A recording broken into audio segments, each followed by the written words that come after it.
The sixth straight year, Mike Trout is the #1 player in Major League Baseball, according to our top 100 players right now. Liz, congratulations to you, Mike. Well, that's hard to do. Yes, of course it is. If you're Mookie Betts, you're thinking, well, wait a minute, this isn't like the BBWAA awards. Postseason is taken into account, and my postseason was pretty good. I mean, I kind of showed up in the same town that Mike Trout plays in and led my team to a world championship, doing it on the bases, at the plate, and on the field.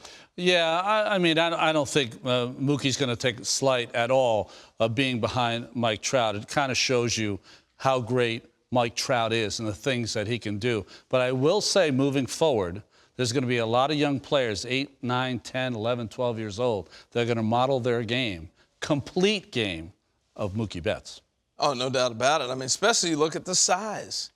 You know, his 5'9", 5'10", that's the beauty of him. But Mike Trout, I mean, he's still on the Mount Rushmore of all-time greats. So that's hard to knock a guy off of the top.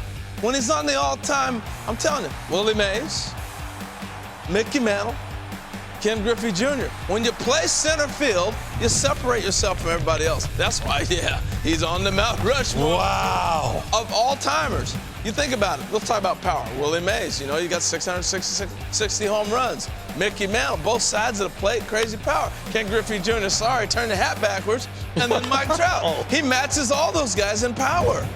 All right? What about speed? Oh, we knew Willie could do it. Mickey got down to first base at 3-2, folks. 3-2. Griffey showed you can run on this play right here in 95. But Mike Trout, look, he shot out of a cannon. The man can fly. And then them defense. Willie Mays can go get him. I tell you, Mickey Mantle can run him down. Ken Griffey Jr. go over that wall. Mike said, I can go over the wall. I should have put the play of Baltimore up there. I mean, Mike can go do the defense and hold his own. And then the hustle. Guys, this is what separates you, that makes you such a great player. These guys hustled every play. Mike Trout hit a ground ball shortstop. And this is every night. Ground ball to short. All right, is he going to make it or is he not? That's every ground ball for 162 games.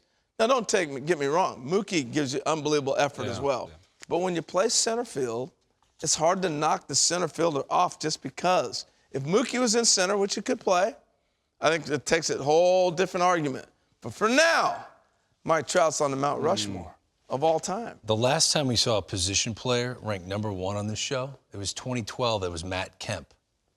Clayton Kershaw was #1 in 2015. But every other year, it has been Mike Trout. This is a historic reign of dominance over a sport, which is hard for one player to dominate. And we have to acknowledge the greatness that we're witnessing. Yeah, it's the greatness on the field. This year, if he has a big year in WAR, the only person who will have more WAR than him will be Ty Cobb. But off the field also, and I don't think, you know, we're starting to fall in love with the new generation. That's only natural, right? The young players that are bringing it now. Trout has brought it for so long. And it's not only that, a little aside. He came to Citi Field to play. I watched him before the game for a half hour, just sign every single autograph, had the smile, shaking hands. And now this is a few seasons ago before the pandemic. It's like, not many superstars do that. And can I remind folks, he didn't know if he was going to play. Remember, that was the talk in spring training. He just had his firstborn. He's got a lot on his mind. COVID's happening. Do you get sick when you got a newborn baby? And he still comes out, he's like, all right, I'll play. And he's the best player in baseball again. He's a special talent. I mean, he's a special person, as Ron talked about, and a special talent. He's a great ambassador for the sport. But we got some great people. You know, you look back at this list of 100. Mookie's right there, ambassadors of the game. And I think with all the things that went on in 2020, with the uprising that we saw in this country, I think players understood their spot now. I got to be an ambassador. It's not just about numbers, not just about WAR, putting up this and that, or money. It's about being an ambassador for the sport. Yeah. I think we're seeing that come back in this generation of players.